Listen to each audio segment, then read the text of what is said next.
কে গো, ব্যাপারখানা কি তোমার? পড়ে পড়ে বেলা অবধি ঘুমোচ্ছে যে বড়, খাবার দাবার জোগাড় করবে না নাকি? আরে না না, না না, যাবো যাবো, এক্ষুনি যাবো। শিকারে না গেলে আমরা খাবো কি? শিকারে আবার যাব না? এক্ষুনি তোমার জন্য মস্ত বড় একটা শিকার নিয়ে আসছি। তাহলেই হয়েছে। রোজই তো আনো ওই চুনো পুঁটি আর ওই চাঁড়া পোনা মাছ, তা আবার বড় শিকার ধরবে তুমি? আচ্ছা, তবে দেখবে আজকে কি রকম বড় শিকার তোমার জন্য নিয়ে আসি। তুমি দেখবে দেখবে আজকে।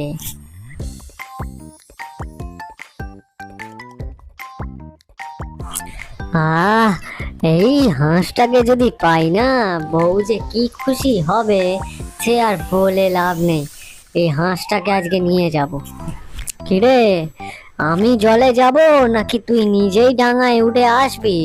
হ্যাঁ, আমি যদি জলে যাই তাহলে জানিস তো কি হবে তোর। তোকে বড় কষ্ট করে আসতে হবে। আর যদি তুই নিজেই চলে আসিস আমার কাছে, তাহলে তোর কোনো কষ্টই হবে না। তুই কি চাস বল? আমাকে ক্ষমা করো শিয়াল মামা, আমাকে নিয়ে যেও না। আমার দুটো ছোট্ট ছোট্ট বাচ্চা আছে, আমাকে খেয়ে নিলে তাহলেই বাচ্চাগুলো এমনিই মরে যাবে। তোর কথা শুনে আমার পেট ভরবে না রে। আমার বাড়িতে আমার বউ বসে আছে খাবারের জন্য। কখন আমি খাবার নিয়ে যাব তোকে মেরে? আমাকে রক্ষা করো শিয়াল মামা, আমি তার বদলে তোমাকে প্রত্যেক দিন সকালবেলা একটা করে ডিম দিয়ে আসবো। তাতে তোমার পেটও ভরবে, রোজ তোমার খাবার জন্য অসুবিধাও হবে না। যদি তুই ভেবে থাকিস যে তুই আমাকে ঠকিয়ে পালাবি, তাহলে তুই এটা একদম ভুল ভাবছিস। ওকে আমি ঠিক ধরে নেব। আমি জানি শিয়াল মামা, তুমি আমাকে 2 মিনিটের মধ্যেই ধরে ফেলতে পারবে। ঠিক আছে, আমি তোর কথায় বিশ্বাস করলাম।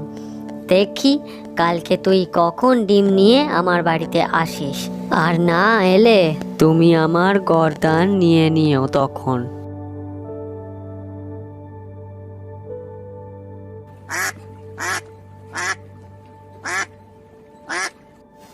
এ কি গো, তুমি যে খালি হাতে চলে এলে যে?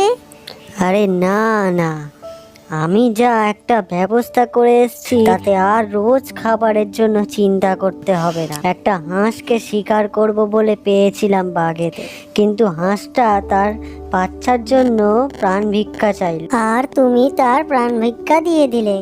এদিকে ভেবেছো যে তুমি কি খেয়ে থাকবে? আরে আমার পুরো কথাটা তো আগে শোনো। সেই হাঁসটা কি বলেছে শুনবে? সেই হাঁসটা বলেছে রোজ আমাকে একটা করে ডিম দিয়ে যাবে সকালে। এই একটা ডিমেতে কি তোমার পেট ভরবে নাকি আমার পেট ভরবে? আসুক দেখি ওই হাঁস।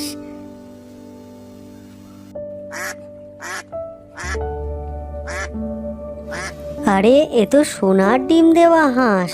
দেখো দেখো, কাল তো আমায় খুব বলছিলে, দেখো এবার সোনার ডিম তুমি পেয়ে গেলে, দেখো। হ্যাঁ, আমি রোজ একটা করে সোনার ডিম দিয়ে যাব তোমাকে শিয়াল মামা। আরে বাহ, তাহলে তো আমাদের কপাল খুলে গেল দেখছি। আমাদের তো আর কোনো চিন্তাই করতে হবে না, আমরা বড়লোক হয়ে যাব, রোজ এত এত খাবার খাবো।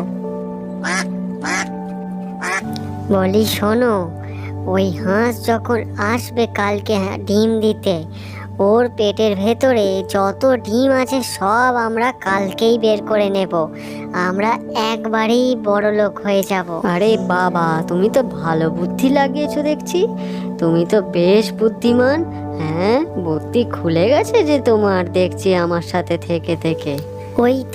ওই তো আসছে হাঁস, আবার ডিম দিতে আসছে। তুমি কিন্তু তৈরি হয়ে নাও। আমি তৈরি আছি, একবার আসুক, তারপর ওর পেট থেকে সব ডিম বের করে নেব ছুরি দিয়ে। হুপ হুপ, তোমরা অনেক লোভী শেয়াল হয়ে গেছো। তোমাদের ওই হাঁস সোনার ডিম দিয়েছে বলে তোমরা ওই হাঁসটাকেই মেরে ফেলতে চাইছো। তোমরা ওই রকম করলে হাঁসটা মরেই যাবে, আর সোনার ডিম কোনোদিন পাবে না। হ্যাঁ, এই বান্দরটা ঠিক কথাই বলেছে। এই হাঁসটার যদি পেটটা আমরা কাটি তাহলে ও এখনই মরে যাবে, আর আমরা কোনোদিনও হাঁসের ডিম পাবো না।